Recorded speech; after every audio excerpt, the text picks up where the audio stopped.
I'll tell you one line जो मैंने again I heard Barack Obama said, उसने अपनी बुक में फर्स्ट लाइन लिखी है. हाँ. Every ambitious man, and he said it, every ambitious man. ओ भाई अब तुम यार गलती हो गई. हाँ सुन लो. Every ambitious man has some trauma with his father. Either looks down on his father or looks up for his father, and that's how he's ambitious. You're and right. Barack Obama says, in my case, it's both. I guess. Shit. I don't know my case. Yeah, I mean, I know, I think, but है बहुत है. Yeah. है ना? You feel so? कि Yeah. I mean, after my mom passed, so it has also become like I don't know. तो वो कभी कभी समझ में नहीं आता है. How do I have to find ways to deal with it. Yeah. तो You have a good relationship with your father? Decent. Since kid, you always had good or? No, very bad. What? मतलब हम लोग रहे ही नहीं साथ में ना. So and my parents were separated. I think class 12th में था मैं. Okay. तो उसके बाद से तो it was always it's always been one system. तो मैं हमेशा सूटकेस में रहा हूँ. So I was very close to her because mom wasn't doing well for a long time for other reasons. तो एक वो होता था कि यार ये I have to fill this void. Dad का था कि ठीक है, at least he's working, he's got his own thing, he'll take care of himself. But yeah, तो young age से काफ़ी एक वो हो गया था. काफ़ी resentments थे, which are I suppose natural. And the resentment was because वो आपको ज़्यादा टाइम नहीं देते थे, ज़्यादा आपके आसपास नहीं रहते थे, कि कभी उन्होंने कम्युनिकेट नहीं किया कि what's his side of story, या maybe you knew the story and then you decided not to choose.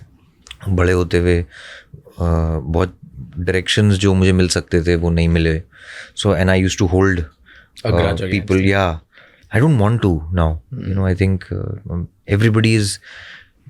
nobody has malice ना. मतलब वो कहीं ना कहीं बंदा रगड़ ही रहा है, कुछ कर रहा है. He's trying to provide and do his or her best.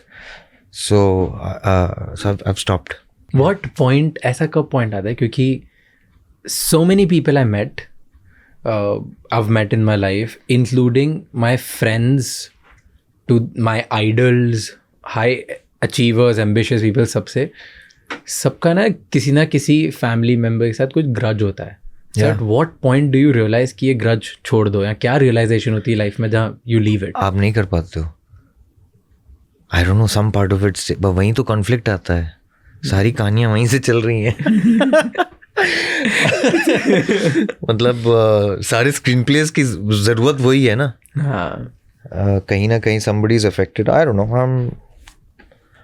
I don't know.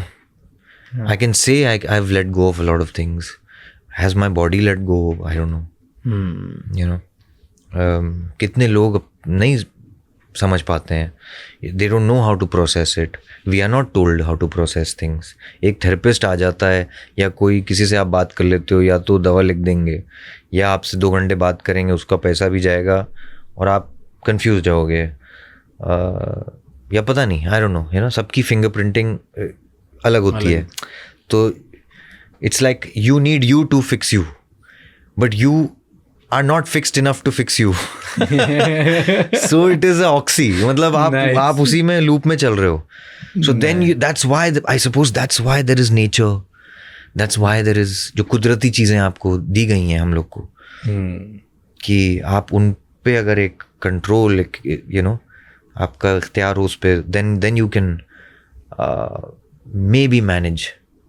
That's why they say ना, हीलिंग के लिए लोग पर्वत पे चढ़ गए, या गुफा में घुस गए, या कहीं फार्म पे चले गए.